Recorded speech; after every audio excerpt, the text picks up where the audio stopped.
Good evening, everyone, and welcome to our July panel. I can't believe it's July already. Summer is kind of flying by. My name is Irina, and I'm the Director of Generations in Film. And thank you all for joining us for getting the Callback, a Casting's Perspective panel. I want to note that tonight's panel is getting recorded, just to be featured on our YouTube channel and our website, so guys can view it later on. And if you want to ask questions to our guest speakers, you can send your questions in the Q&A chat box, and we'll get to them in the live Q&A session at the end of our event. And also feel free to interact in the chat box to your right. I'd love to know where you guys all are tuning in from, so feel free to text us your city or your province or your country. And in addition, I wanted to let you know that our event is being sponsored by CFE, Village Juicery, and Blossom and Tempest Shop. And more details are to come on the event giveaway at the very end. Now I'd like to introduce our host for tonight, Eric Marchen. He's the host of Rogers TV Cinema Scene, the co-host of Untitled Movie Podcast, and a member of the Critics' Choice Association. Eric, thanks for joining us, and thank you all for coming today. Thank you so much, Marina, and thank you to everybody at Generations in Film for sort of putting this all together and doing all the research and really just putting together an amazing panel. So on that note, I have to do the introductions. So the best way to do that is to go through, again, this wonderful group of both casting directors and talent agents, and we'll get down to sort of the questions as we go along. But without further ado, we'll start off with Millie Tom, who is a casting director known for season 1 of Kim's Convenience, Ubisoft's Assassin's Creed Syndicate, Far Cry 5, and most recently, Blue's Clues and You season 2 and 3. Jennifer Goldhar is the president of the Characters Talent Agency, where she manages a successful roster of talent, which includes Tatiana Maslany, Donald Sutherland, and Jason Priestley. Jesse Griffiths is a Toronto-based casting director known for his work on Far Cry 6, Jump Darling, and I Am Sid Stone. Marissa Richmond is a casting director, a 6-time CSA and Gemini nominee and winner, most known for her work on the CTV, CBS, and ION Flashpoint and CTV 19.2. And last but certainly not least, David Ritchie is the founder of the Ambition Talent Inc., where he manages a roster of successful clients, including Kiana Madeira from the Fear Street trilogy, Jacqueline McInnes Wood, and Melanie Scarfano. Thank you so much for taking the time to do this. I apologize if I butchered any names or mispronounced anything, and clearly it's time for an icebreaker, probably more so for me than you guys, but let's start off with that and sort of get into it. And hopefully as we go along, the nerves will settle. Again, specifically for me, because everybody seems very, very relaxed. So we'll get right into it. But first, a question I did have that I wanted to kind of just address for maybe people that are tuning in for a first time and thinking about getting into acting or looking for representation. And I know that this is kind of, you know, a simplistic question, but can you all talk about maybe the difference between a casting director and a casting agent and sort of what the role is? Jesse, I'll start with you. Yeah, so typically we use the term like casting director, and the casting director is hired by production to find talent for various projects. And then a talent agent is someone who is providing that talent to the production. So those are the kind of the two differentiations between a talent agent and a casting director. The casting director is representing the production, and the talent agent is representing their actors. So I think that's the probably easiest way to put it. All right, and then so the icebreaker questions. I'll ask you, what was your first job in TV/film? One thing you love about your job, and one thing that you hate. Me? Yes. My first job as a casting director, or like in film and TV in general? In general, like what was the first job getting into the industry? Well, when I went to theater school, and I was an actor for about 10 years in Toronto. My very first gig, I was doing background on like a movie of the week, and I was in short shorts and a singlet, and it was -20 in November in Toronto. And I was doing background work, and I said, "This sucks. I want to I want to be an actor, not background. So that was my first like foray into the film and TV industry. What do I love about my job? I mean, there's so many things. I love like meeting new people and getting to work with incredibly talented, creative types. I like that part of my job is going to see film and theater and sketch comedy, and that's what keeps my nights busy. What do I hate about the job? I think that at the end of the day, you can't cast everybody. Like there are so many talented actors in Toronto, across Canada, that ultimately one person gets the job. So I hate that I can't do that. There are a lot of emails. I think that that's just the reality of the business. But I don't think I hate it. I think I just have to embrace it. So there you go. Fair enough, and thank you so much for that. Jennifer, what about yourself? What is something that you really love about the industry, you hate about the industry, and what was one of your first jobs within the film and television industry? Okay, well, I think my experience is only slightly differently because I grew up, the characters is a family business for me. So I grew up with, dinner discussions around the table with my dad and him telling us everything that was going on. And so in terms of my first experience working in the industry, it really was a lot of summers of being called into the characters with my sister and going and filing pictures away. Like there was this service that was offered for actors so that they didn't lose the pictures. And what would happen is all the casting directors would put the pictures in this pile, and then the service would pick them up and bring them back to the agencies. And my sister and I would go in and we would go through the pictures, and then we would file them back in the people's files. And then that way they didn't, like, it's expensive for pictures, so that way they didn't lose them. So that was sort of a fun memory growing up. What do I love about it? Like Jesse said, there are so many things I love about it, but I think, there's something about working with actors and the progression or the architecture that goes into helping an actor build a career. But there's so many great moments that could be, their very first job, even their very first audition is exciting, or some great feedback. Winning an award is a wonderful thing, but it's not even the most amazing thing, because I think the first time they get a job and the first time you get to call someone when they book a series or a lead in a movie, or I don't know, just so many great moments. And then what do I hate about it? I don't know. I don't know that I hate anything about it. I think I have a lot of moments where maybe I feel frustrated or aggravated, or maybe it's the opposite, that you're calling your client so often to tell them when they don't get something. And I think that's what makes calling them to tell them they did get something so wonderful, because we call them all the time with negative news. And so to be able to call them with positive news is a great joy. Was there a moment with a client where you had that conversation and you just, were so excited for them in a way that, it was just, the role of a lifetime for them, or just something that was, their first time, and you kind of felt that sort of inspiration, sort of, them getting that call, but also maybe getting the role? Like do you mean one specific actor or one specific moment? Yeah, either or. Because I can tell you right now that actually the excitement you feel from getting to call your client and tell them they booked a Marvel series is literally equally as exciting as calling a young actor who's never had a job and who just booked, like, the most exciting thing, because it's the experience of that shared moment of joy with that person. So while there are different levels of what's going to happen in their career from that moment, there really is I think an equal excitement in that. That's awesome. And I believe that you might be referring to She-Hulk, which actually is shooting in Toronto, I believe. No, it's actually shooting in Atlanta. Oh, okay, right. Silly me, because again, Marvel usually shoots most of their stuff in Atlanta, which is interesting, because they are, sort of venturing out and using a lot of Canadian actors, which is very exciting to see. Great. Yeah.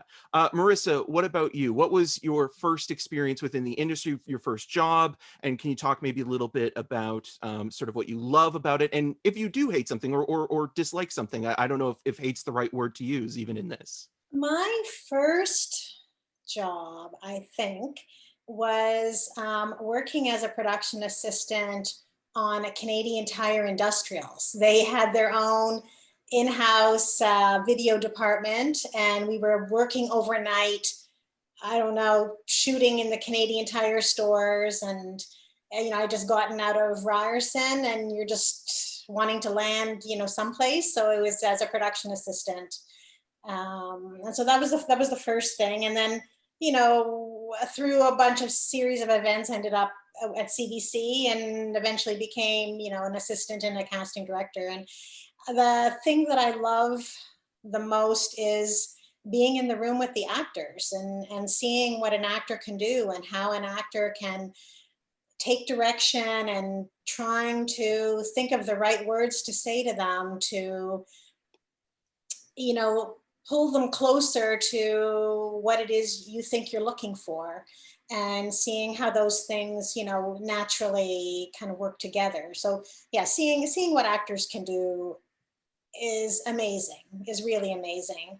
And the thing that's, I don't know, hate is probably too strong, but sure, there's frustrations when you feel like you haven't found the actor that you're looking for, and you wish you could just like mold them out of something to try to create, when you have either you have a very strong idea of what you're looking for, or the producer or director have a very strong idea, and when you feel like you just haven't found it yet, and sometimes you're looking through a huge pool of actors, and sometimes you feel like your pool is an actor of two or an actor of one, or you can't find them.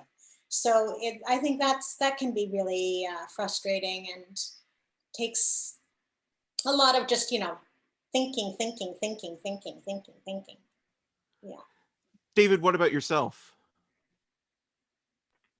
My first job, I think, was as a PA. I did a few PA jobs on a couple of different sets. I'd say my first real job was as an agent's assistant. So I did that for quite a while. And I think what I love most is, Jen and I, I'm sure, will repeat a lot of things. Like it is a really, really nice feeling to call someone and tell them that they've booked a really big job, and the reactions you get, inevitably, there's somebody always yelling or screaming or super excited. One of the most telling, I remember we called one client to tell him, it was his first, he'd only been in the business 6 months. He booked the series lead, and at the time, I think he was sort of at a minimum wage job or something. So we told him how much money he was going to make a week, and he lost his mind. And then as things calmed down, he sort of took a breath and was taking it all in. And I said, also make sure that you get a US bank account. And he's like, what? He said, well, what do you mean? I said, well, you're getting paid in US dollars. And then he freaked out again. So I remember that was very hysterical. What I personally love the most, I really love negotiating. I love it. I like it more and more the longer I'm in it. I thrive on it. I thrive on the gamesmanship of it all. I thrive we know. We thrive like anything. I just love it. I think that's just in my genes from when my grandfather would, again, Jen and I have Leaf tickets that are literally 3 rows apart from each other. And he would send me down when I was 16 to like sell the Leaf tickets and negotiate on the street with like all the different scalpers or different people. And so I really enjoy that. I think what's really hard about what we do is you're also kind of acting as a therapist. And so for all the success that you get to tell people about, literally like 80% of the job, maybe 90% of the job, unfortunately, is telling people they didn't get the role, they're not in the mix.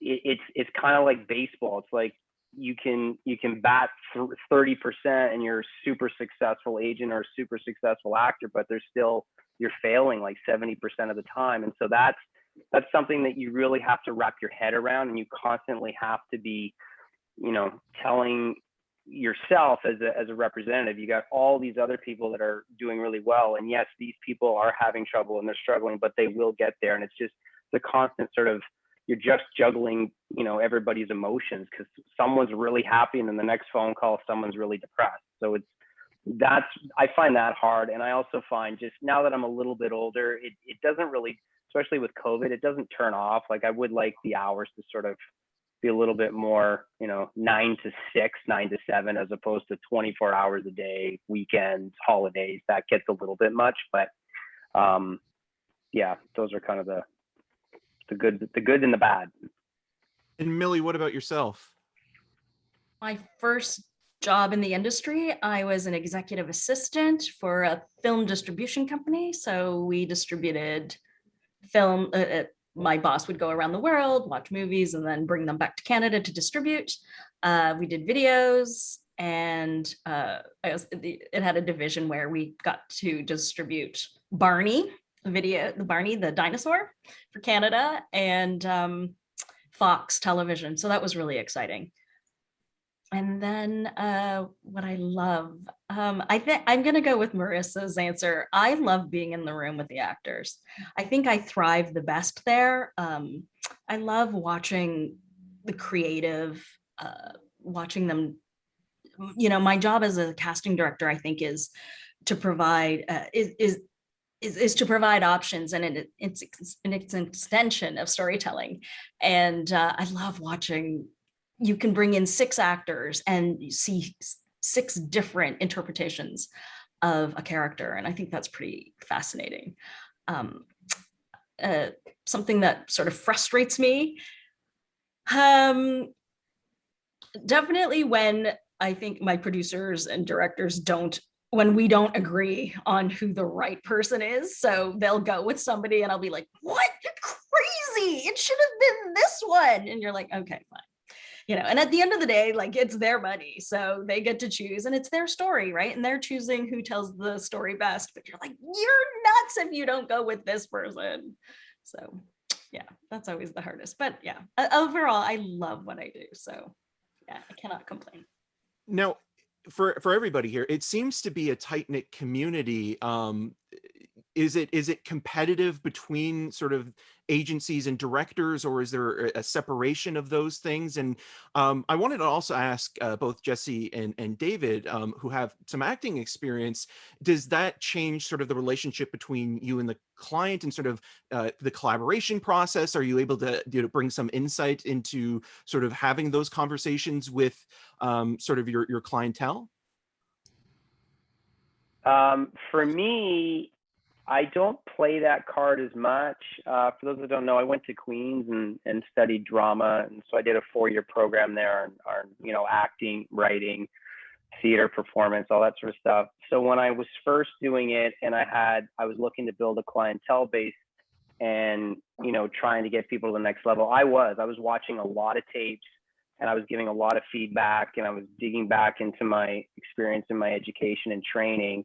I don't do that as much anymore, simply because it's hard to watch every single tape, and it's been so long since I graduated that, you know, the notes and the strategies and all that stuff aren't at the front of my lobe, as they say. But I will, like, and I think when I really watch a tape or I dissect, you know, sides, dialogue, I think I give pretty good notes, and I can speak to an actor from that point of view. But it helped me initially a lot. I just don't do it quite as much as I once did.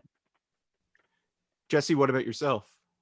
Yeah, I think that, I mean, to go into casting or to be an agent, I think you're kind of an accumulation of all your experiences, and that's what makes every casting director different. So to kind of touch upon your idea of it being, first of all, a competitive in Toronto, like I'm still relatively new to casting in the city, and I've had nothing but support from the entire industry. I think that there's enough work to go around, and what's helpful is that every casting director has a different aesthetic and a different approach, and that's based upon kind of their experience. So my experience as an actor certainly has served me well. To Millie and Marissa's point, like being in the room, it's certainly helpful to have that vocabulary and to be able to communicate to actors in a way that they understand, rather than just faster, slower, louder, quiet, you know, like just some basic, let's talk and get into a little bit. That's helpful. But it's just one part of what I do. And I think that there are some great casting directors in the city who've never been actors, but are naturally compassionate and empathetic and intelligent and organized and can see talent.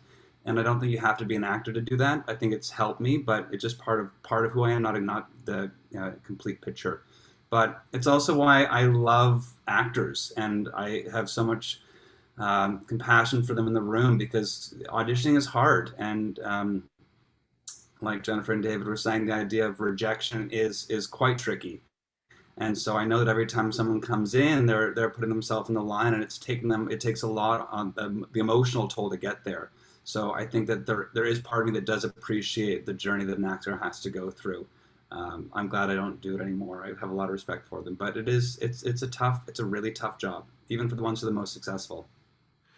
To everybody here, if there was one piece of advice to aspiring actors or people that are continually working in the industry, what would it be? Jennifer, I'll start with you.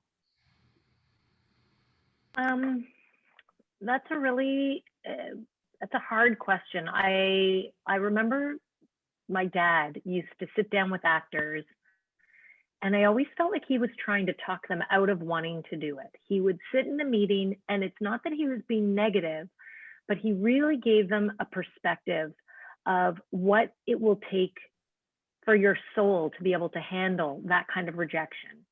And interestingly enough, I think it was a great conversation piece, because what happened is that you really get to learn how passionate someone is, and it really makes them think about, is this a career path that I really want to pursue? I mean, some people do it for a few years, they're not successful at it, and they maybe get into another area of the industry. But I think for me, I always want people to know that you can always learn more. You can always take more classes.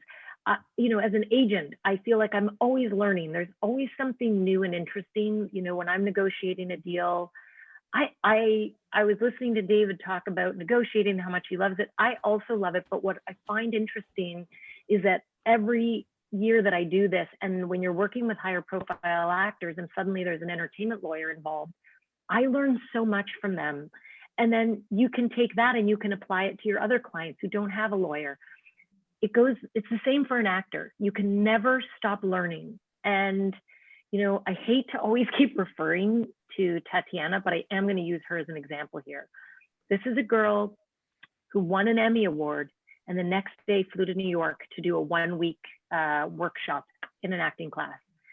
And this is someone who understands that there's always more to learn, and you can always gain from your experiences, but you can learn from other people. And I just think that's really important to know, that you set goals for yourself, but once you reach that goal, it doesn't mean that you've plateaued. It means you set a new goal.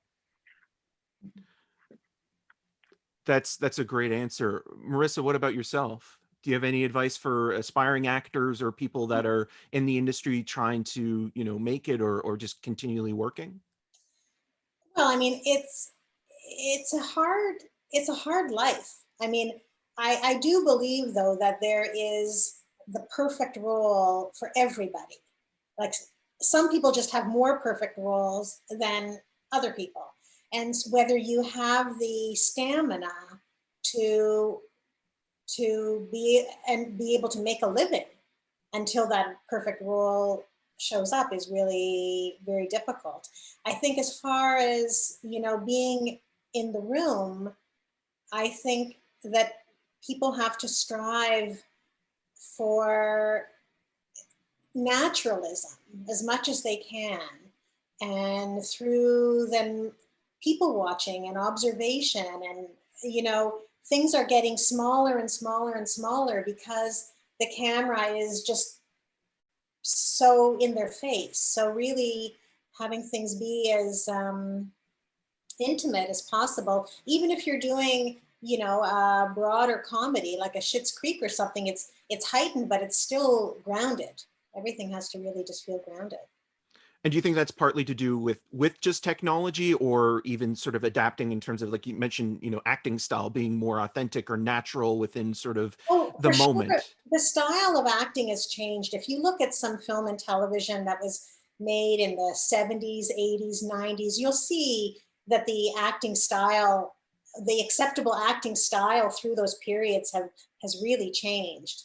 And I think now it's almost like a documentary, like everything is completely naturalistic. So I think the acting style over time has definitely changed. Right. Millie, what about yourself? Is there any advice to aspiring actors that you would give, and sort of, people that are working in the industry right now? I think in general, I think it's hard. It's hard to be a working actor in this town, in this country. We don't have a star system. But I think for me, it's perseverance. You do it. And I think you have to have a thick skin. I think part of this is also watch Canadian television, watch things that you would audition for. I'm amazed at how many times people come in for a project and they haven't watched, like it's been on for many seasons and they have not watched it, or they have not done their work and researched it, or they haven't done the research on who certain players are on like when they see their breakdowns and they don't actually go in IMDb. It boggles my mind. I mean, the first thing I understand you do scene work and you memorize your lines, but I'm like, the other thing too is to take who's on the breakdown and go, oh, have I worked with these people? Have I seen any of these projects? Figure out the tone of the project, even if you don't know if it's a new project, like if it's a pilot, go, okay, but Taylor Sheridan's producing it. Oh, so maybe I should go and watch Yellowstone, or maybe I should go and watch a project he's done. Again, do your work. And I also think just in general, like watch film and television. Watch, if this is the industry you want to be in, I think it's really important to always do things that also help you be a better actor, whether even something as simple as a brain exercise, just something that helps your memory.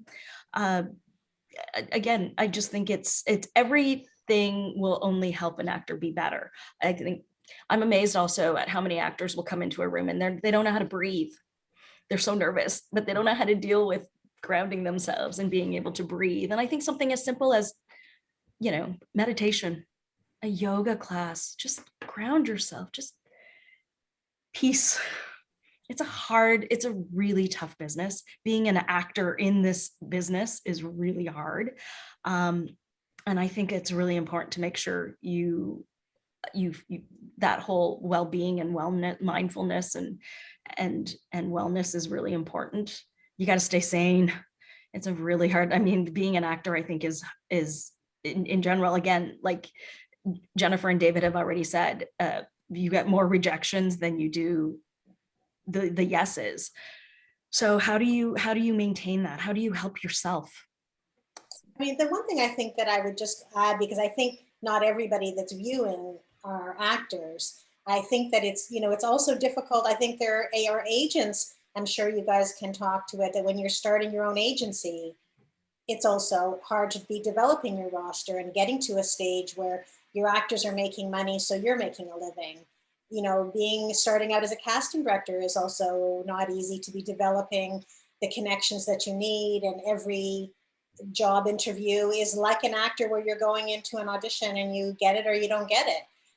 So I think it's certainly the life of an actor is a really challenging one, but just the life in the industry as a whole is not easy. Yeah. And David, what about yourself in terms of any advice you'd give to aspiring actors, or just what's even going on in the industry right now? To Millie's point, it's stressful in general, but on top of the pandemic and thinking about like sort of virtual auditioning and casting sessions and things like that only sort of add to maybe stress that wouldn't be there if we were in the before times. It's kind of going to be a broken record. To be an actor is a really, really difficult profession to choose because as much as every actor wants to think it's based on talent, and it's not. I'm sure we can all list off lots of famous people that none of us think can act, but they're famous and carrying studio pictures. It's a lot of luck involved. And it just comes back to, you have to be prepared to face the rejection, and you have to have something in your life, be it another job, a hobby, your family, whatever it is that keeps you sane, because you see it all the time. Those that have an outside hobby or support in other ways, they tend to do well. They tend to be able to deal with the rejection and keep going forward. And those that just live and breathe in the moment, which is just the acting, you can get in your own head, and you can make things worse for yourself, because there's just so many elements. You're not in control of anything. And that's the frustrating part when you're trying to get going. So you just have to be prepared to deal with the rejection. So I wanted to ask the agents, when it comes to actors submitting their work, how do you determine to represent them? Is it something that you have to go through a process of interviews? Is it based on the work that they submit? I'm just curious about that. I've never really sort of looked at acting that way, and sort of representation, and getting your foot through the door. It's one thing to act maybe in a student film or work on a reel or something like that, but to get representation, what's that process like? I think it's very, again, I'm sure Jen and I will share the same thing. First of all, you have to find the right agent for you.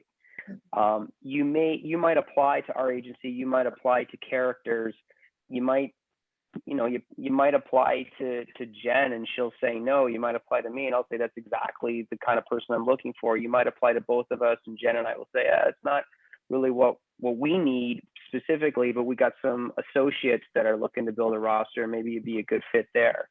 So you have to find the right agent, and you shouldn't get upset if you're rejected 5 times, 10 times, 15 times. It's just about trying to find the right fit. And then in terms of, for our company personally, I like to set the bar at a certain level for myself, a certain level for my partner, a certain level for our associates, in terms of, what kind of quality we want to bring on. And that's based on a self-tape, a demo reel, auditioning for us, an interview process, and sometimes in terms of categories, so to speak, I like to use the analogy of a hockey team. It's kind of like, we think you're a first round draft pick, you have an opportunity to sort of jump right into like a huge role right away, or hey, we're going to start you slow on the 4th line, you're going to build a bunch of tiny roles for a couple of years, we'll get you up to the 3rd line, the 2nd line, so it's, unfortunately, we can't give like a black and white answer to this. There's no real linear route, but the one thing I at least can advise is don't give up trying to find the right agent for you. And just because David Ritchie says no doesn't mean David Ritchie knows what he's doing. But always be polite and respectful to whether it's me or Jen or somebody saying no, because you never know. Maybe you circle back in 6 months or a year and we are looking for whatever it is that you have. It's a je ne sais quoi feel that, I think as representatives we're looking for. Jennifer? What he said. I think, we've always been a referral-based company, but we do have a general submission. And now that people are no longer dropping off packages and they can submit, I'm sure David would agree, we get hundreds of submissions. And my heart breaks for these people because you know how difficult it is. And again, my advice is keep trying, don't give up. But what happens is you have a roster that exists and you really, we only have so many hours in the day. And so it's not that we're not expanding, but we're not expanding, but we're always looking. And I don't know if that makes sense to you, but that's really the sort of general theory I have. I'm never, ever taking on new clients, but I'm always looking, because every once in a while, somebody might get referred to some gem might come out of a school program and, one of the acting teachers will call us, or maybe somebody's not happy where they are. Maybe someone's not happy with me and leaves and goes to David and suddenly finds success there. Sometimes it's like David said, sometimes there's a shakeup that happens because you just need a different perspective. And there's a lot of incredible agents in Toronto. And it's funny, you asked earlier about it being a competitive community. Of course, we're competitive with each other, but we're also a very supportive community. We're very different than the US. It's very cutthroat there, and there's a lot of, you know, poaching clients there, whereas here I think we're much more respectful and understanding, and it's not to say we don't lose clients to each other, because we do, but I just think that we are a lot more supportive of each other in this community, and we help each other out. And, you know, David and I often will call each other about, you know, if we both have clients on a show and we just need to pick each other's brains about certain things, like, we all help each other. And I think, again, it's about learning from each other. And so in terms of sometimes one of those general submissions, I don't know, every once in a while, I may not be busy, and I take a moment and I look, and someone jumps off the screen at you and you decide to look into it. Whereas another day it could be delete, delete, delete, because you're busy and you can't even imagine finding time for anyone other than the roster you're already working with. Right, and I'm actually kind of glad that you brought up sort of international agencies, whether it be in America or, you know, the rest of the world. To everybody here, have any of you worked with any international agencies and sort of in casting in Canada, or even sort of taking Canadian actors and sort of, you know, them going to another country? Millie, I know that you worked on the Olivier Assayas film, Clean. Could you talk maybe a little bit about sort of that process and collaboration working with an international sort of casting agency? So, I mean, that's an interesting project only because Olivier brought the bulk of the cast to the project. I mean, Olivier had very clear vision in terms of who he wanted and what he wanted for that. The search ultimately was about the child looking for the boy in the movie, and a few of the day players, like a few of the roles that would just be, you know, because we shot in Hamilton and we shot in Paris and we shot in London. So that's an interesting one because there was a casting director in each country. And Olivier, in terms of big lead casting, usually the producers go and pursue the names, at least in that case. But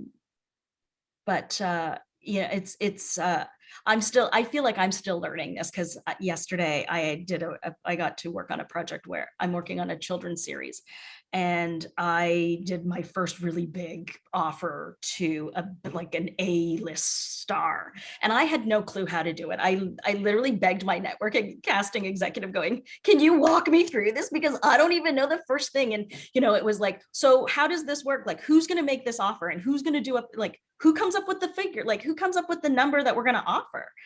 And, you know, and then I was like, who's going to do the introduction? Because what if I can't get past the assistant? And that's kind of, it was like a massive agency. And I was like, there's no way I'm going to get through past the assistant. And she goes, with that. And then they came up with a number that they were going to give the star. And with that number, you will get through the door. And I was like, okay. And so, but again, it was something that there's a nuance to it. There's a system.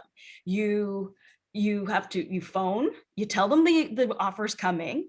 Then you find out who the point people are, because most stars actually have point people. They have a team that looks after them, and then you have to make sure that their names, every person's name is on the letter, and then you have to make sure you get the correct email addresses plus their assistants, and then you send it. But it was like that was like a week of talking through everything and making sure that you were getting to that one star. And I still don't even know if that star is ever going to even see that offer.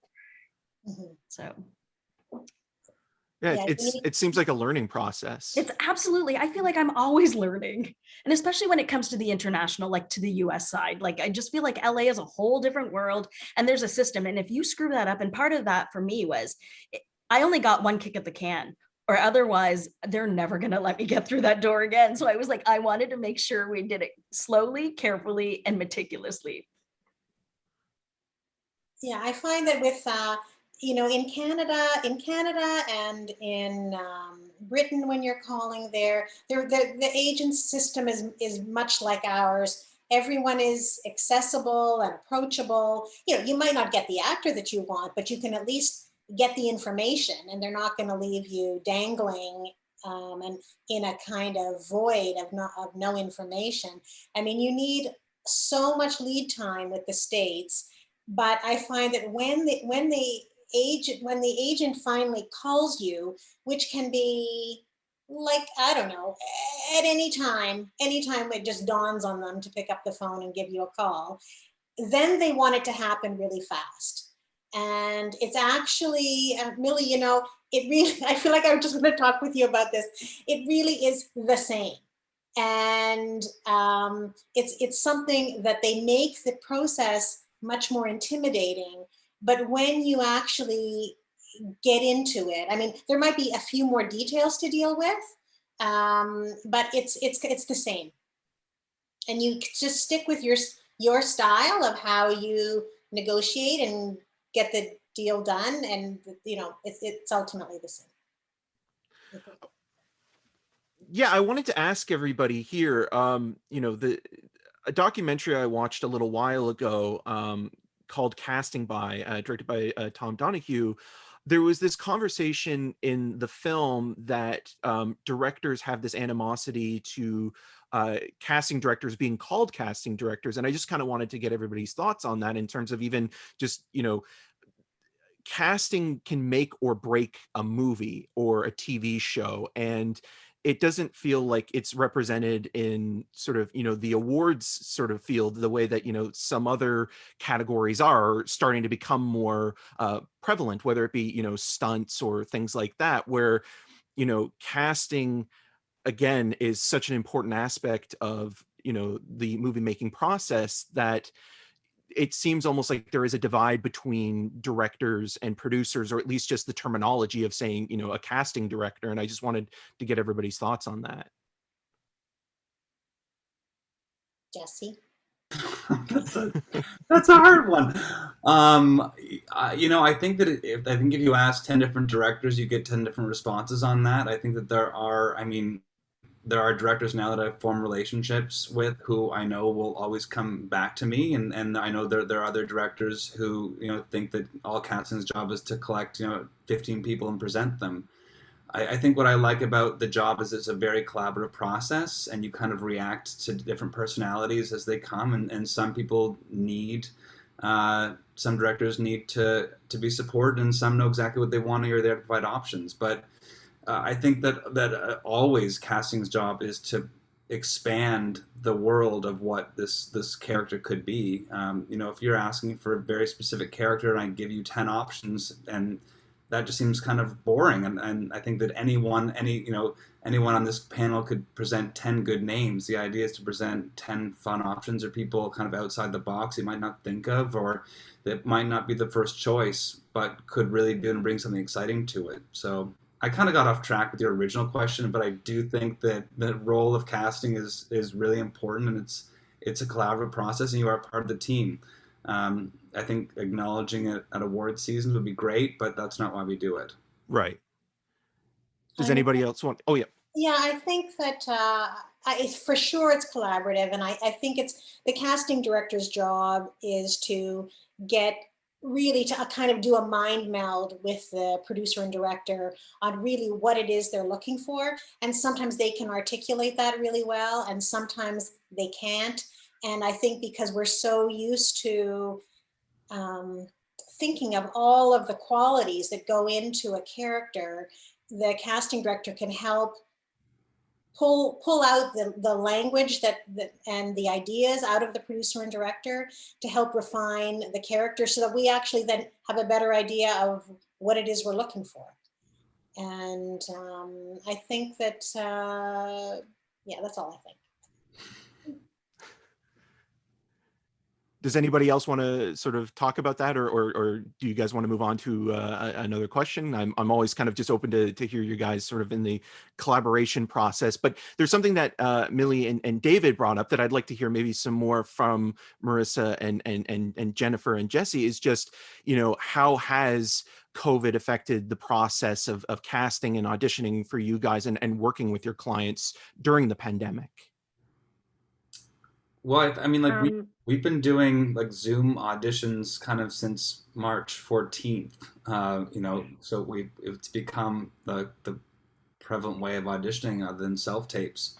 I think like originally it was hard for a lot of the community and actors and casting and everyone to kind of get on board with predominantly self-tape and Zoom auditions.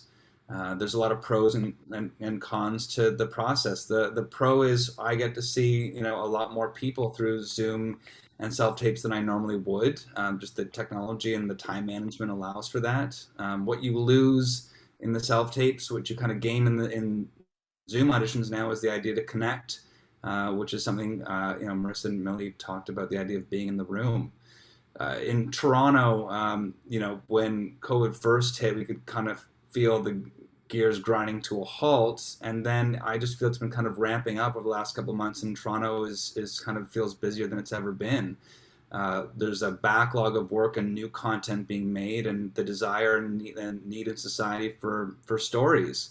So that's been like a really exciting part of the process. But I think it has been difficult for actors, especially the amount of work that has to go into an audition now, and putting yourself to the line in a very one-way conversation. It's been tricky.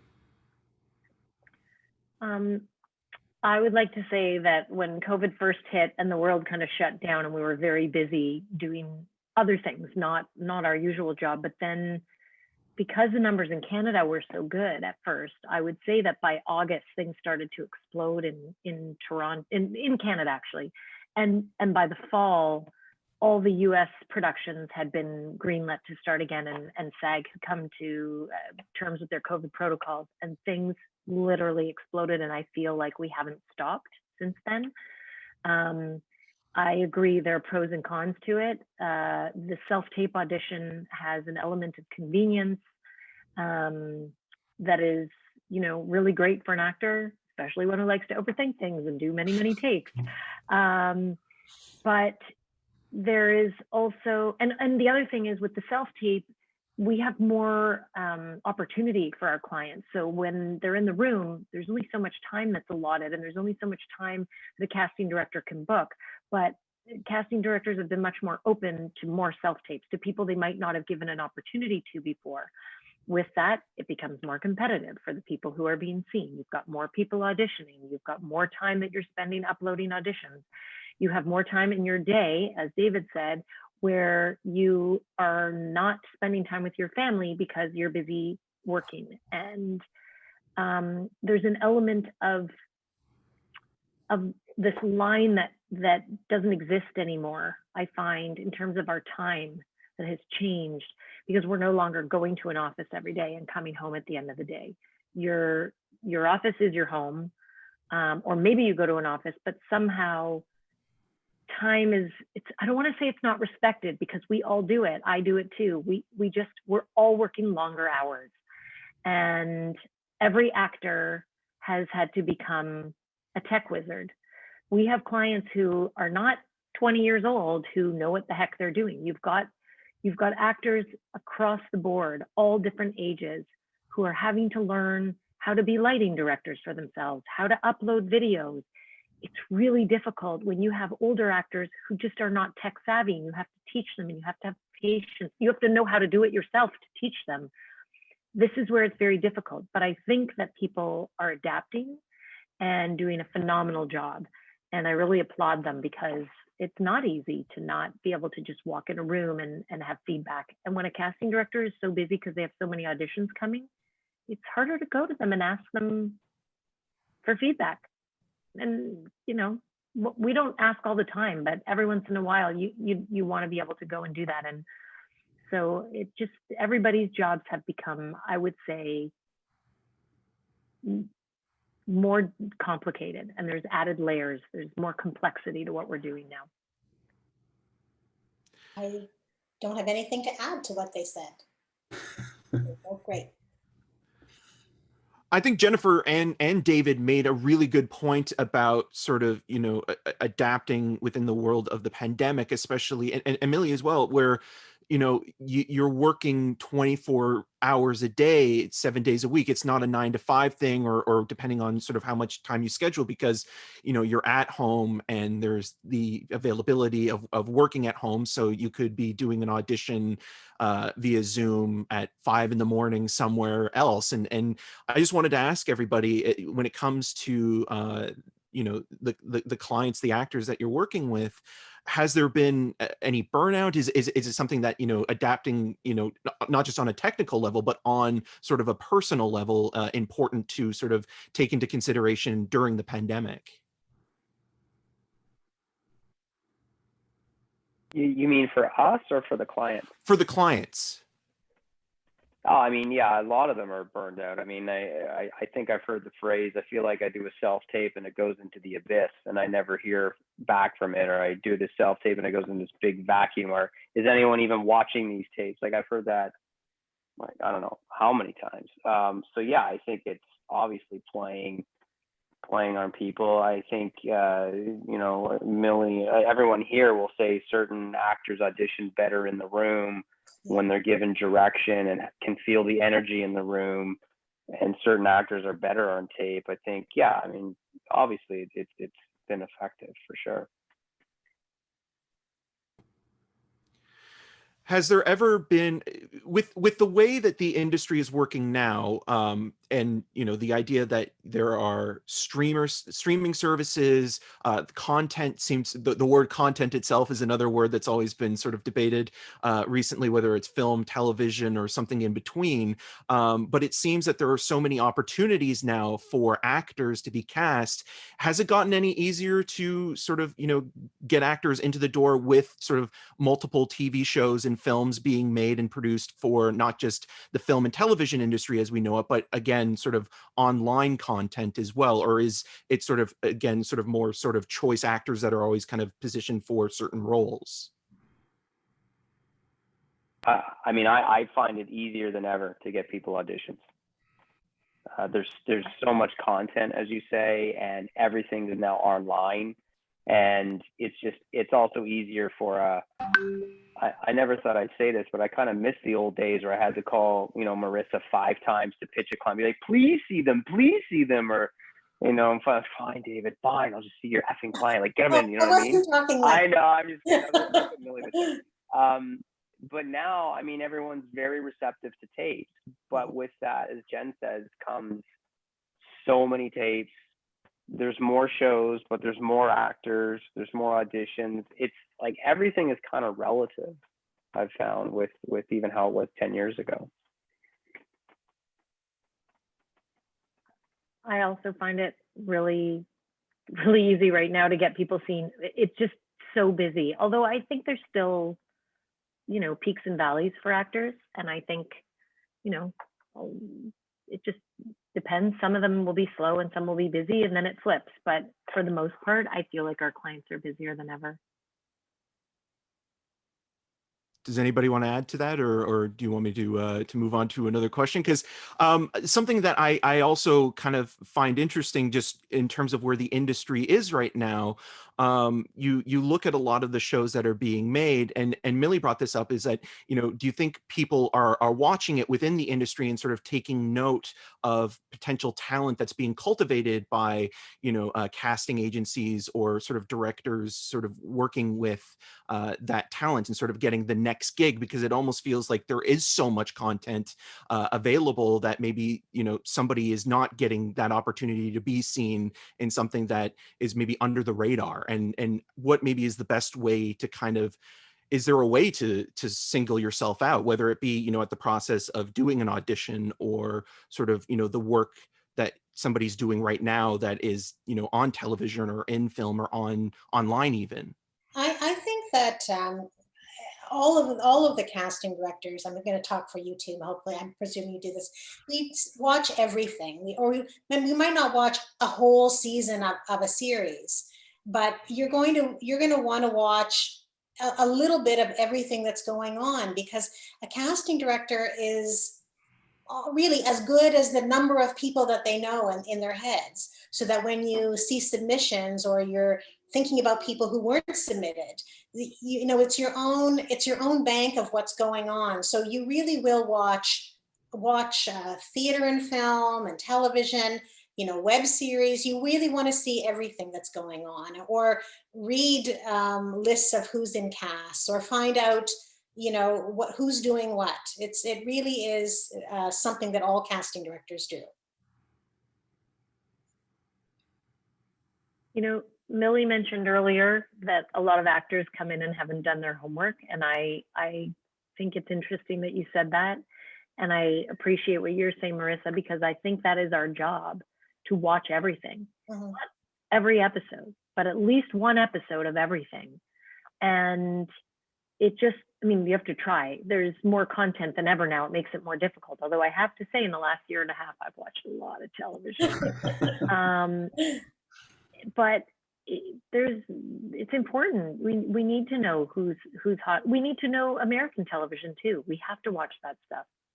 I mean, I think I would just add to that is that, you know, it's really important, I think, also for people who aspire to be producers and directors. It's really incredible when I'm working with somebody like the Flashpoint producers, for example. They knew actors so well that you could pretty much cast a whole episode of something with just talking about people in the abstract, where they knew the actors, they knew their bodies of work. And so you could just talk about actors, all different names of actors, and they would suggest people, and you didn't always have to have them come in, or they could look at auditions from things that had happened in the past and knew that they already saw the qualities that they were looking for. And comparably, it's equally frustrating when you work with producers and directors who have no memory for actors, even people that they've worked with. They don't really remember or know their work or know what they did in other things. And so it's really important for everybody to do that.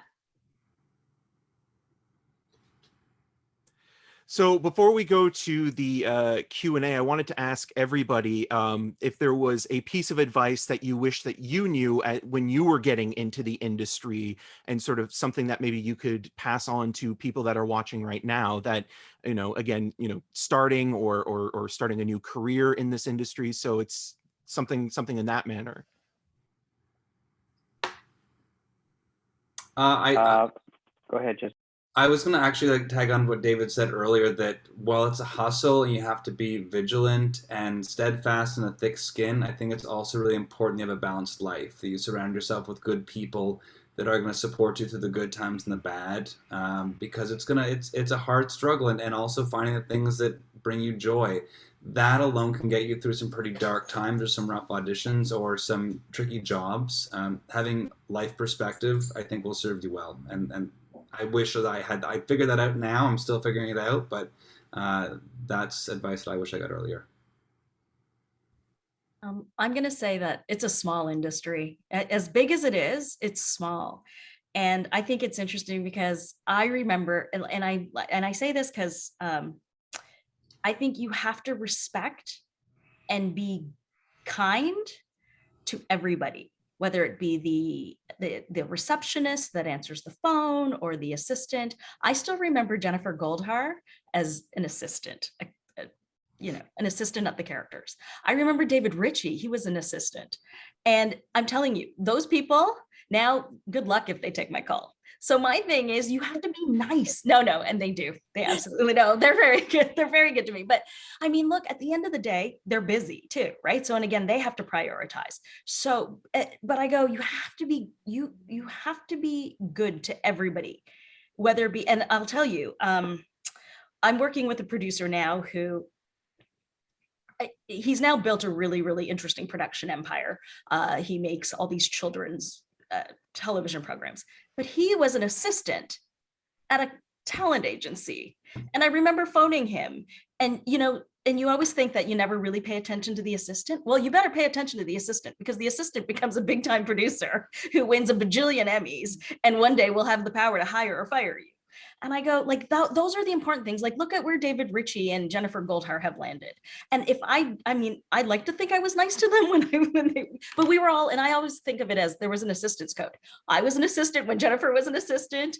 And, you know, and I just think, again, you got to be good, like, be kind to everybody, because you never know where this, again, Jesse was an actor. Jesse, I think I don't even know if I don't even remember, but Jesse would probably have auditioned for me at one point. And, you know, and can you imagine if Jesse thought I was a, you know, whatever, and then was like, oh, and now Jesse and I are, like, you know, competitors, or, you know, and now, or we're allies sometimes. So again, you just go, be kind to everybody, because you never know where that person's going to go.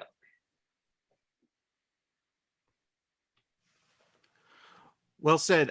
There's a question that I wanted to start with for everybody. It says, do you ever feel like quitting, and what has stopped you? I've never felt like quitting. It's funny. I think that was on the list of questions beforehand, and I remember thinking, have I ever felt that way? No. I think sometimes you need a refresher, like you need a break, and that actually is the biggest change I have felt in the last year and a half, is that I didn't get a break. We were working and working and working, and I didn't take one. I recently had a small break, but I feel like that's so important, because you need to take time for yourself. And as Jesse said, life balance, like you need to be able to just regenerate and give yourself an opportunity to be motivated and excited about what you're doing. And if you don't take a break, you can burn out.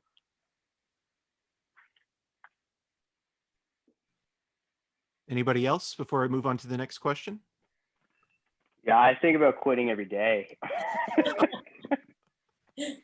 I just keep waiting for my offer from Jen Goldhar to, like, take me over. But no, I think it's it's dealing with the rejection. And, you know, do I think about quitting? No, I don't truly think about quitting, but the rejection even gets to representatives. It all depends on your mindset. And Jen's right. You kind of got to just retool and, like, refresh and that sort of stuff. It's there's nothing wrong with working a career, not liking it, quitting, and trying something else. I mean, I started out as an actor. I was failing upwards. I was failing downwards, like, for 3 years, couldn't get a break. And I was like, this isn't meant for me. So I quit. I got into the agency side. You know, and I still like it. There's still a lot about it that I really love. But yeah, I mean, I don't really think about quitting, but I think it's important when people talk about mental health that, you know, I consider myself a successful person, but it's still, every day can be a grind, because you're having to deliver a lot of bad news. It's like the good news and then 5 phone calls for bad news. So it's if you're truly thinking about quitting all the time, it may not be for you, and there's nothing wrong with that. Like, don't feel like you're a quitter. If you've given something your all and you've tried it and you're not happy, you don't have to keep doing it. You know what I mean? It's funny. I was raised with this mentality, never quit anything. That comes from my dad, who's a lawyer. And then I realized, like, I had this weird moment in my life where I remembered my dad was an NHL agent for 18 months. And sometimes I'll come home and I'll vent to him about what I do. And he's like, don't quit. I'm like, well, I'm not quitting. And then I say to him, wait, weren't you an agent? Like, didn't you represent, like, NHL guys for, like, 18 months or when I was, like, a little kid? I remember you taking me all these, yeah, I did that for 18 months. I was like, you quit that. Oh, I couldn't take it. I mean, those guys were crazy. I couldn't handle the personalities. And I'm like, all right, but, you know, it's just don't quit. I want everybody, I think everybody should be happy. And, you know, look, I wanted to be an NHL hockey player. It didn't happen for me. You move on, you find other passions in life. So don't get down if you're feeling like quitting. Have a serious conversation with yourself and with the people around you. That's a long-winded answer, but basically, no, I personally don't really feel like quitting, but you do wonder how to keep it positive all the time, because after a long time, there's a lot of wear and tear. I think that people have to, for actors, for for myself, for agents, is to know that nothing is personal, that it feels very personal because it's you going in there and putting yourself out, and so much of your own soul and identity is on the line. But when decisions are made as to whether somebody gets the job or doesn't get the job, it really is not personal to them.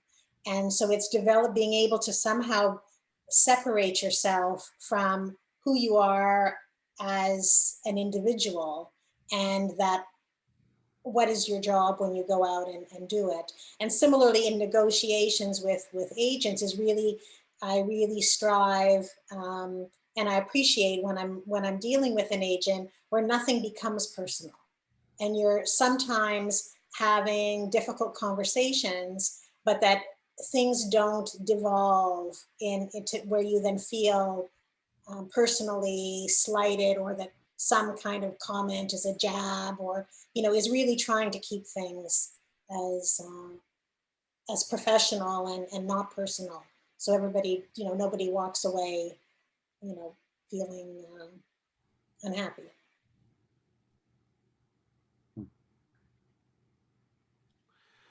Would a question that I was kind of curious about, you kind of touched on it a little bit, Marissa, and even David, the importance of rejection and hearing no, and how important is that sometimes for an actor to sort of know that, okay, I wasn't right for the role, but that doesn't necessarily mean, there's not a role out there for me. I just need to keep working.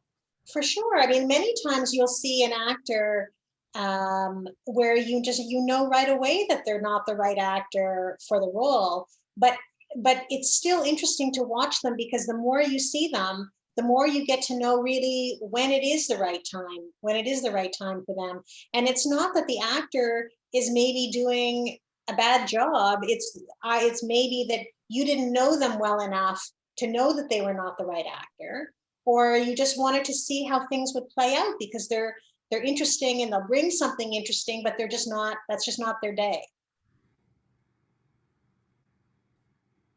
Anybody else want to add to the importance of rejection?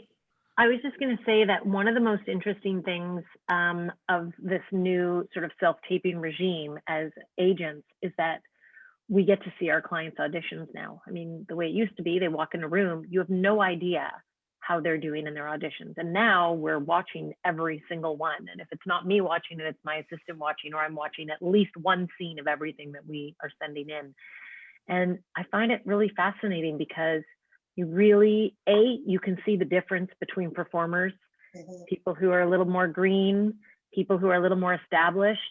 You can see like the difference in their depth of their performance. And I think that we can offer a lot of insight to the performers when we're watching it. I can say, I watched your audition and it was really, really good. It may not have been what they're looking for. Maybe somebody else, it's not that they were better, it's that they were more right for it, or they just did something a little bit different. And I think in getting to watch what the actors are doing, it's created a bit of a different relationship for us to actually feel. I also feel more passionate when I'm pushing for somebody because I've seen it. I know that they did a good audition, as opposed to, I know they're really great, but I have no idea what they did in the room. I now know what they did in the room, and I can really go and chase something for someone. Yeah, I think it's helpful also to kind of rethink what success is in this whole process. Like if success is always booking the job, then every time you don't book the job, you will feel like a failure or that you weren't successful. And I feel like that is just that's setting everyone up for a really tough go of it, where you need to find the small successes in the process of getting a callback or getting great feedback or having your agent say you did a good job, or even just knowing that you've done a good job and might not go your way. I feel it's important for the actor to find those small moments that they can take pride and joy in, and knowing they've done a good job, and knowing that it's not always getting the job at the end or booking the part that is going to make you a successful actor. It's sometimes it's those baby steps of building up a rapport with casting director, or even just with your agent, letting them know what you're getting more capable of so they can start putting you out for larger projects. It's a marathon, it really is. And it's building up relationships and your own stamina and your own confidence too. All right, so we're going to go to the questions, the Q&A questions. Logan Altman writes, what are the most common shortcomings you see in young teen actors?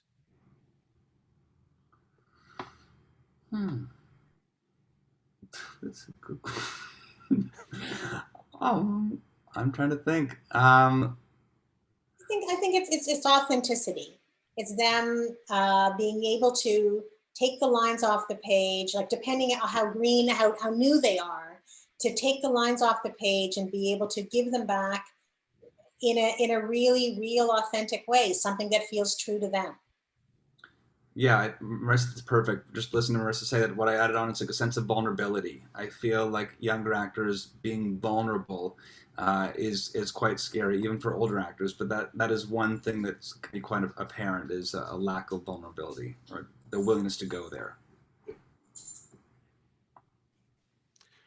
Okay, so Jaden Sullivan writes, there has been lots of very helpful focus on auditioning for film and television. However, I'd be very curious to know how auditioning for video games might differ. Assassin's Creed Syndicate was mentioned, that also had some Canadian actors in it. So I'd be curious how the audition process for a game like Assassin's Creed or Far Cry is conducted. All right, Jesse, you want to go first? Take it away, Millie. Okay, so I have to be honest, when I was approached by Ubisoft at the beginning, it was Ubisoft Toronto had just come to town. And when I was approached, I was like, I don't know anything about video games. I know nothing about motion capture. So I was really lucky too, because the director that I worked with, he came from a feature film background. He was working on second units. So I said to him, I said, so I'm going to just approach this like film and television auditions. And I said, so I have no idea where the technical aspect's going to come in. We're going to tell stories. And I was really lucky because he trusted me, and that's how we did it. So I literally auditioned any of the Ubisoft projects I've worked on were done like film and television projects. Just come into the room. Again, there were certain technical aspects, like either we're going to go we're going to go full body instead of, the waist up. And all that. And again, how do you walk? How do you run?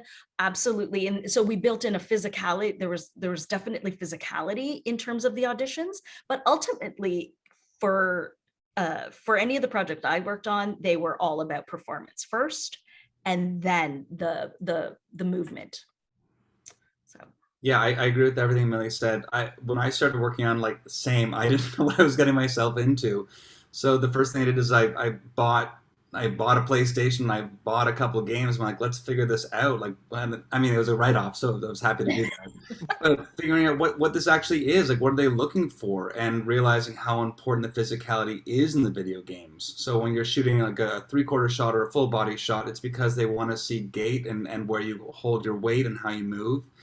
But what they were really responding to is theater actors, because theater actors have a great sense of their body composition and how they naturally move, but they're also able to animate in a way that is engaging and mysterious, but it's not over the top. So while it's very much like film and TV, there's almost 10% more that needs to be bumped up in terms of animating the face and the body, because that's how it's going to read.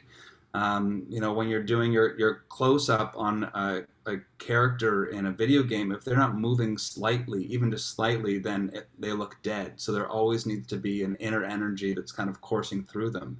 And so I find the actors that do really well for video games are those that are theatrically trained, and those who have a sense of, or some training in improv as well, who are spontaneous, can go with the flow. And what the teams are also looking for as well are collaborators, because there are long days, in the volume where they're working, and they're running full scenes from beginning to end. They're not doing 8 lines here and 10 lines there. So it's a grueling process. But Millie would probably agree. They're so much fun to work on. It's just it's like playtime. Do actors get to see their characters usually before, or are they just sort of rehearsing based on lines on the script? The projects we've worked on, they're pretty secretive of the work that they're doing. So any sort of like imagery, I mean, they also like really wipe the sides clean of any reference to anything people might know, and obviously lots of NDAs have to be signed. So from casting, we try and give the actor as much as we possibly can to give them a backstory of who the characters are and what they want and where they're going. But it's pretty reliant on the actors to kind of make some big choices and come and play. So Molly Greenblatt writes, how should actors go about building relationships with casting directors? I feel like I've been talking, so I'll let Marissa talk for a little bit. I think that they can just let us know when they're doing something, or yeah, they can send an email and let us know that they're doing something. I mean, people are not really mailing things, anymore. But just, yeah, to somehow get the word out there, what they're involved in. I'll add on, like, I feel like any time you ever audition for a casting director, that's part of building the relationship. Oh, for sure. Like, if you have a great audition, you don't always need to let them know about the great audition, but we remember that. Like, a great audition is going to stand out. And then for the next audition, like Marissa said, your kind of memory bank of actors' names, those great auditions stand out. Mm-hmm. Anthony Masulo writes, with self-tapes being the new norm, what's a way to stand out when you don't have that personal connection of being in the room and that redirect?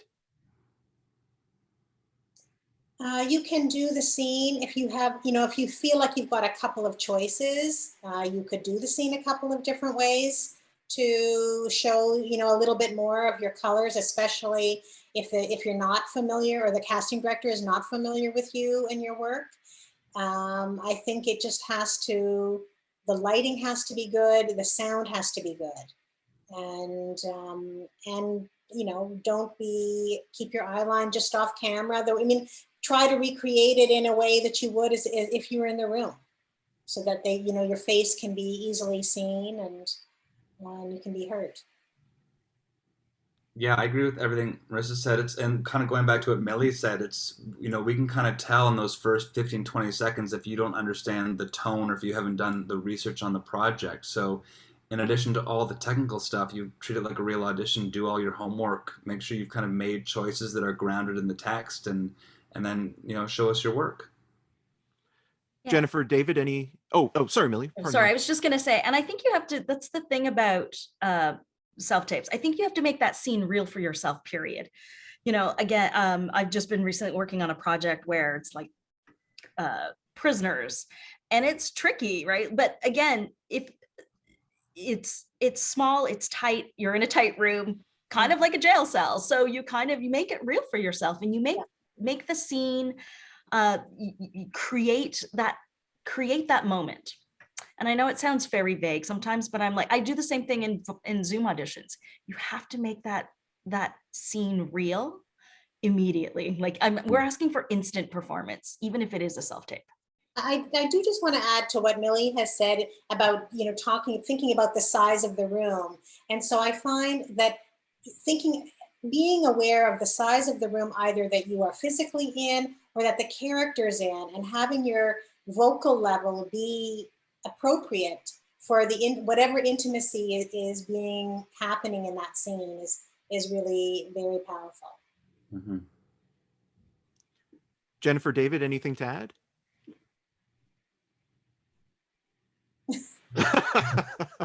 All right. I was going to say, I mean, the casting directors see everything, so I would definitely defer to them.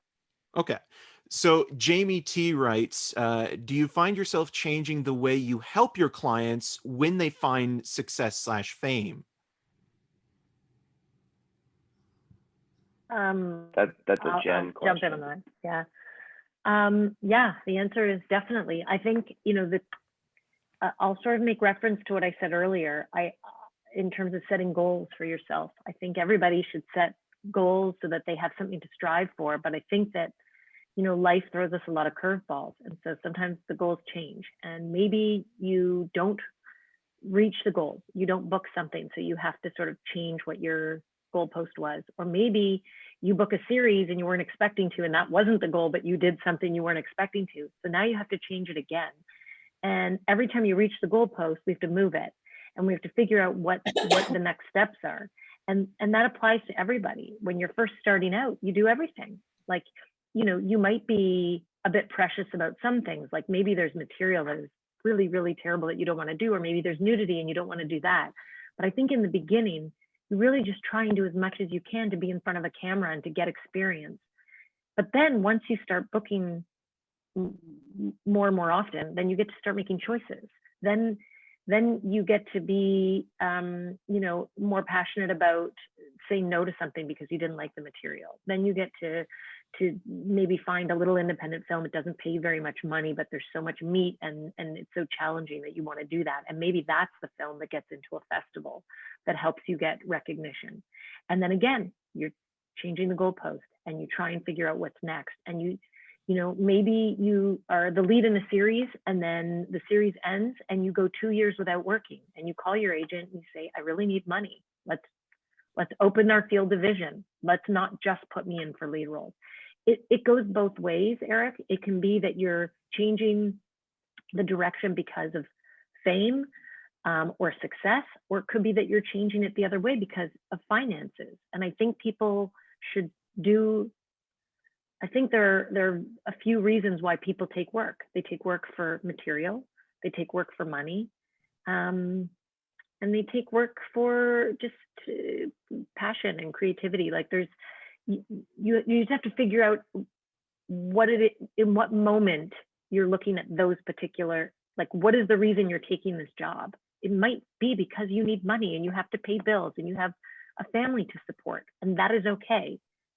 And then it might just be, I don't need the money, so I'm going to pass on that because I would rather do this. And it doesn't pay very much, but it's a brilliant script and I love it and I want to do that. Those are often the projects I call Jennifer for. It's a great script. We love them. No money. Yes, that's right. So anonymous attendee writes, whoever that is, what are some of the pet peeves you have about actors during auditioning or self-tapes? I'm going to say one. For self-tapes, I'm amazed at how many actors don't watch their self-tapes. And then they send it in. And then they don't see that there are some, like, there's either a tech issue or that they don't see that the shadows are not flattering or the framing is not great. I think you have to watch those self-tapes. Again, it's, would I watch this? Would I want to watch this? Would I continue to want to watch this past the 15-second mark? So that for me is sort of a, you know, and I always do that. Did they watch this or did they accidentally send me the wrong take? But it's one of those things where you go, okay, did anybody watch this? Anyone else? Jesse? I think we've kind of touched on a lot of these things. You know, sometimes we're working on like very specific material and there are requirements. So if it's for like a video game or for commercial work or whatever it is, that sometimes casting sends like very specific instructions that we need, whether it's for a slate or a tone or whatever it is. And sometimes if you can tell that those instructions weren't adhered to, that can be a bit frustrating. It's also just like we're trying to give you as much material and set you up for success as best as possible. So when those things aren't, you know, observed, it makes it a bit more difficult for us. So I think that I would just add to what Jesse's saying. And I mean, if you get called to do a self-tape or come into the room whenever that starts again, the casting director is reaching out to your representation because there's something about you that they really think is interesting, and we want the actors to do as well as they possibly can. Because if we have an audition session or we, you know, collect some tapes and then we're going to be passing them on to the people that we have to answer to, we want to show great material, because if we show great material, then we look good and they say, oh, aren't you fantastic? And so, you know, the casting director is really in your corner to try to promote you as best you can. So, I'd add on to that, like just make sure you're communicating well with your agent in terms of availability issues or going out of town, or if you're not responding to the material, don't wait to tell us that on the third callback or those type of things. Just I think constant communication with the agents is really helpful. all right, so anonymous attendee asks, this is specifically for Jennifer and David, but when you are looking to meet with an actor, do you prefer that they are not represented, or is it okay if they currently have an agent but are looking for new representation?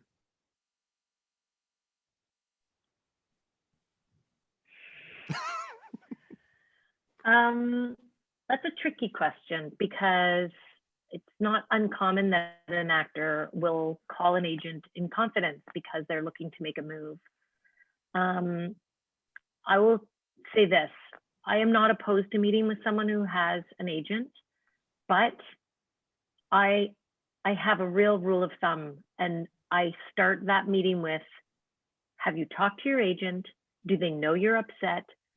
Do they understand why you want to leave? Because if it was me, I would be really upset if you didn't come to me and talk to me and give me an opportunity to be better and to learn from mistakes that I may have made, or to explain to you why I think I haven't made mistakes.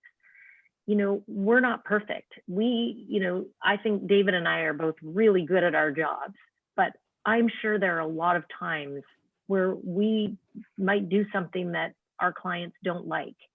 And I'd like to think they can come talk to me about it. So the short answer is, I guess, yes, we probably have both met on many occasions with people who have an agent. They don't always tell you, you kind of know, you don't know if they've left their agent when they call you. But I really do make that a rule of thumb, and it's important to me. And to be honest, I've had experiences at least twice where I have done that, and the actor has stayed with their agent. I said, you have to go speak to your agent, and they ended up staying. One of them called me 2 years later and came and joined my roster 2 years later. But I have also had clients who have come to me when they're not happy. And one in particular, I remember he came and he sat with me and he said, you know, when we first met, this is something you told me that you do, and I don't feel like you've done it. And I really thought about it. And I said, you know what? I think you're right. I haven't been doing that. And I felt like it strengthened our relationship because he had the courage to communicate that to me. And I had the strength to look at myself and say, oh, God, I'm not doing that. And I did say I would do that. And it changed things for us. It was a really good thing. David? Yeah, I mean, at the end of the day, you should try and show some respect to the person that you started in business with and have a talk with them first. I got a really funny story just recently with my partner, Julia, who, you know, she'd got this young woman came over to us from what I would call almost a scam agency. Anyway, she came in with us. She had piles of auditions, no bookings, and then went behind Julia's back to get meetings with other agents. But little did she know she was applying to Julia's best friend, who's at a different agency.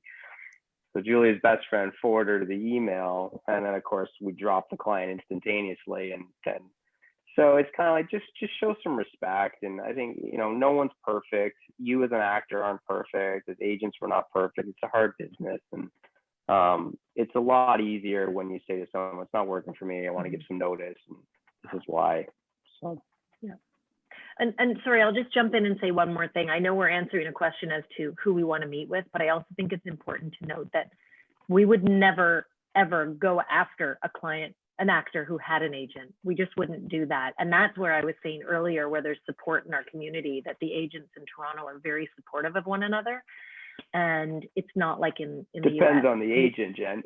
Okay, fair enough. There might be, but I like to think that we, for the most part, have a very respectful community of agents who you know, that you can be out with your client and not worry that if you can't go to an event that someone is making their way in there and trying to steal that client from you. So, but yeah, I guess if you have an agent, chances are you have more experience than someone who doesn't have an agent. So from the other side of things. But there's scam agencies within the industry as well. Is that something that is dealt with on a regular basis? And how do you know that you're dealing with a scam agency? David, you brought that up. I'm kind of curious. Yeah, I mean, if the agency is charging you a fee, they're a scam agency. If the agency is not part of TAMAC or the EIC, they could be a scam agency. Those are the things to look out for. Call ACTRA and or look at the ACTRA website. The TAMAC and the EIC, those are the more legitimate agencies. Jennifer, have you ever had any problems with scam agencies in the past, or? It's not that we have problems with them. It's that they take advantage of vulnerable young actors. So often people will call us and say, "Have you heard of this agency?" And if we haven't heard of them, chances are it doesn't mean that they're not legit, but David spelled it out. If they're charging you fees, usually it's not a good sign. Right. Jamie T writes, how do you manage with difficult clients? Have you ever had to end a contract with a client due to behavior?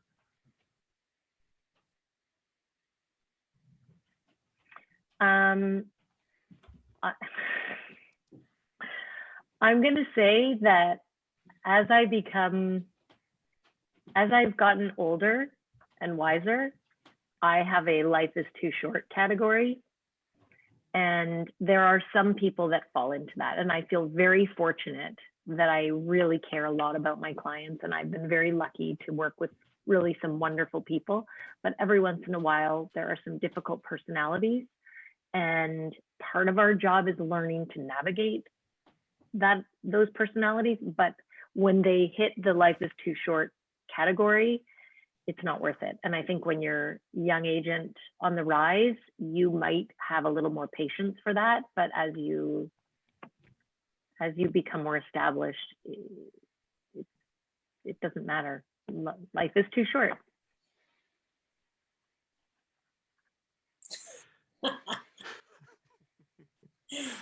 That's what matters. New agent in training. I think that's my sign. That's your cue. And by the way, those difficult people take away from your time, from your family, and that's why it's not worth it. All right. Well, I think on that note, we only have one more question, but if David has to go, if everybody is okay to answer this last question that's there, I'd be more than willing to read it out. So how often do casting directors go over people's social media before hiring them? I would say more and more. That it's either before hiring them or it also. I'm going to log off. Okay, see you. Thanks, David. Thanks for joining us so much. I would say that especially if you don't know an actor, and you just want to find the same way as you would search YouTube to see if there's any material on them. You just search however you find, and you find information wherever you find it. Yeah, I agree with Marissa. I think with the one caveat is that you don't need to have 6 million followers for me to take you seriously as an actor. Sure. I think the one thing to be aware of is just like the content you're putting out, and just be aware that it's publicly accessible. And would you want any employer to be seeing this on like your social media profile? There are some times when followers, that number impacts casting. Typically I don't like to work on those projects, but that is a reality. But I think that sometimes when we have the conversation about social media, people assume that that needs to be the sole focus of their career, is building their followers. And I think that the work should come first, and the followers will come afterwards. All right, and I think that's a wrap. I can now throw it back to Irina. Thanks so much, Eric, for doing an amazing job hosting the panel. And thank you all to Millie, Jesse, Marissa, Jennifer, and David, who left, for finding the time and sharing your insights, your experience, your advice with our audience. It's honestly been great listening to you and had a few good laughs on my own end, sitting here watching. Apologies for going over time, but also thank you to the audience who joined us.